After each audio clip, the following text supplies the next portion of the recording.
Hey, Yummy Mummy. I'm going to say something that might get me canceled by at least 3 parenting Facebook groups. I think we should raise our children the way we raise free-range chickens. Feed them, clean them, send them into the garden to play, keep them safe from actual predators, bring them in at night, repeat. That's it. That's the whole method. And I didn't arrive at this philosophy through research or a parenting podcast. I arrived at it the same way most great maternal discoveries are made. I got too tired, physically, mentally, completely and utterly done. I couldn't organize another activity, pack another bag, plan another enriching experience. And in that exhausted surrender, I found something that looked a lot like wisdom. Let's talk about mom first, because that's why we're here. Not to debate parenting philosophies, not to judge anyone's choices, but to talk honestly about what intensive, scheduled, managed, optimized motherhood is actually doing to the women living inside it. The research on maternal burnout is still catching up, and that gap in the data is its own kind of statement. We measure everything about children's development and almost nothing about what motherhood costs the person doing it. What we do know paints a picture that will feel very familiar. 1 in 5 mothers experience perinatal depression or anxiety, Panda Australia, and that's only what gets reported. 46% of Australian mothers report feeling overwhelmed on a regular basis, Australian Institute of Family Studies. Approximately $200 estimated spent on mom's own postpartum recovery annually, versus $9,620 on baby. Nobody is officially measuring this. That's the problem. CanStar 2024.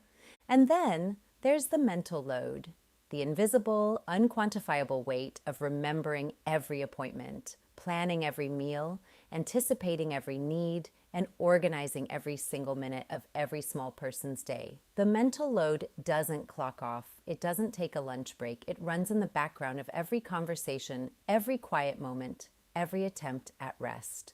Now add to that the cultural pressure to make motherhood look like a full-time enrichment program, baby yoga, music classes, structured playgroups, sensory activities, educational toys.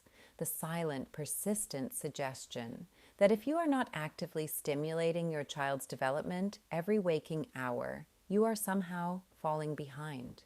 We have somehow convinced an entire generation of mothers that rest is neglect. It is not. It is survival. My version of perfect motherhood. I'll tell you exactly what perfect motherhood looks like in my head. Me on a sunbed, my kids playing next to me, something in the slow cooker, a stack of pancakes from this morning, nobody going anywhere. That's it, that's the dream. Not because I'm lazy, though honestly, lazy gets a bad rap, but because what I have learned through the fog of 2 babies and 1 very hard few years is that a relaxed mother is a present mother. A rested mother is a patient mother. A mother who has sat down and breathed for 20 minutes is a mother who has something left to give. We talk endlessly about what children need. We talk almost never about what the woman providing all of it needs in order to keep providing it. Yummy Mummy exists precisely for that gap. The moment things shifted, I got too tired to keep organizing everything. And in that surrender, I found that they were fine. Actually fine. Better than fine. They were out in the garden figuring it out, and I was sitting down for the first time in months. That was the beginning of everything. The free-range chicken method, properly explained. I grew up watching chickens. They do not need a schedule. They do not need enrichment. They need food, safety, space, and each other. Left to their own devices, they scratch around, explore, squabble, make up, find interesting things in the dirt, and come home when it's time. Children are shockingly similar.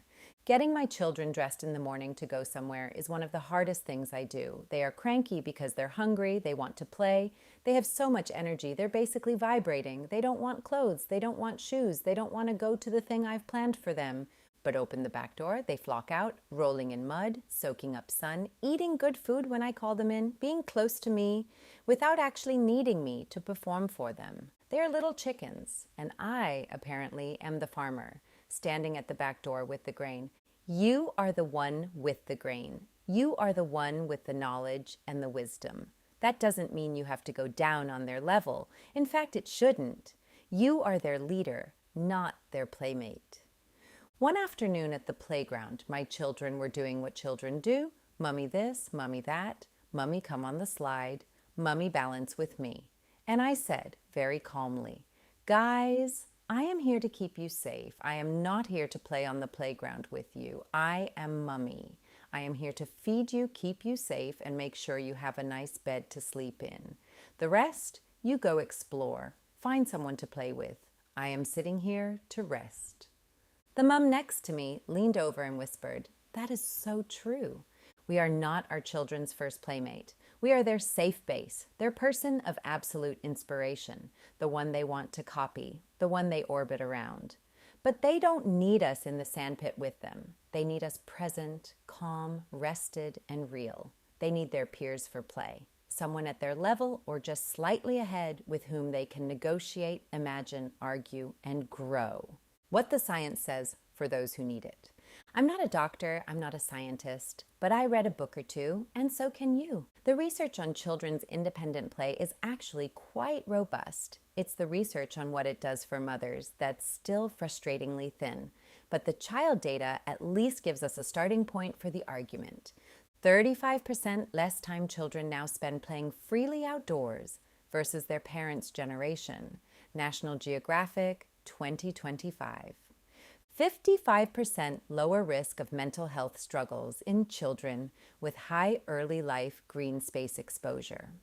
From playing outside, not from structured activities, European longitudinal study, cited National Geographic 2025.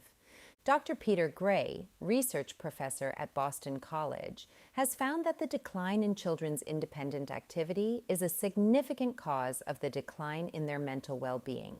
Lenore Skenazy, founder of the Free Range Kids movement, argues that over-managing children may actually limit their cognitive potential, generating anxiety rather than confidence. But here's what I want someone to study. What does this constant over-management do to the mother? What is the mental health cost to the woman who is scheduling, narrating, stimulating, enriching, and performing every hour of every day? Where is that data? It doesn't exist yet, which is why communities like this one matter. We are the research. Every comment, every survey response, every honest conversation between mums is data that nobody else is collecting.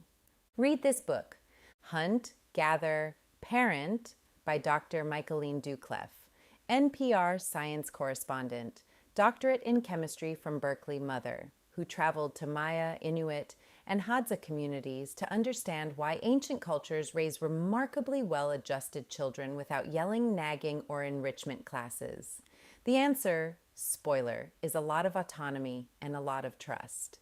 It is the most reassuring parenting book I have read, not because it tells you you're doing great, but because it quietly dismantles the idea that you need to be doing so much more. Take it from me. You will finish this book and immediately want to cancel 3 of their activities. Do it. They'll be fine. You'll be better. The method for those who need a framework. Because we are millennials and we cannot simply be told to relax, we need a system for relaxing. 1. Feed them. Real food when possible. Food from a packet when necessary. A fed child is a fine child. 2. Clean them. Bath at the end of the day, not multiple times. Dirt is fine. Dirt is actually good for them. 3. Send them outside without a schedule, without a goal, without your active participation unless there is genuine danger. Boredom is not a problem to be solved. It is the beginning of creativity. 4. Keep them safe from actual predators. You know the difference between a grazed knee and something that needs you. Trust that instinct. It has not let you down. 5. Bring them in at night, feed them again, read to them, tell them you love them, put them to bed. And then, this is the part nobody says out loud, sit down, put something in the slow cooker, lie on the picnic blanket, read a page of your book, talk to another mum, exist as a person for 20 minutes. That is not selfish. That is the whole point. A relaxed mother is a present mother. A rested mother is a patient mother. A mother who has sat down is a mother who has something left to give. Your gut knows. You do you, yummy mummy. You raise your children the way you find most nurturing, because in the end, you are their person and you know best. Your gut feeling is always right. Don't let anybody talk you out of it.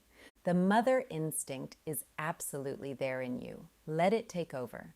Don't let society tell you what you must and should do. I'm not a doctor, I'm not a scientist, but I have 2 little chickens, a slow cooker, and a sunbed with my name on it. And we are all doing beautifully. What's your free range moment this week? Drop it in the comments. Love, Evelyn.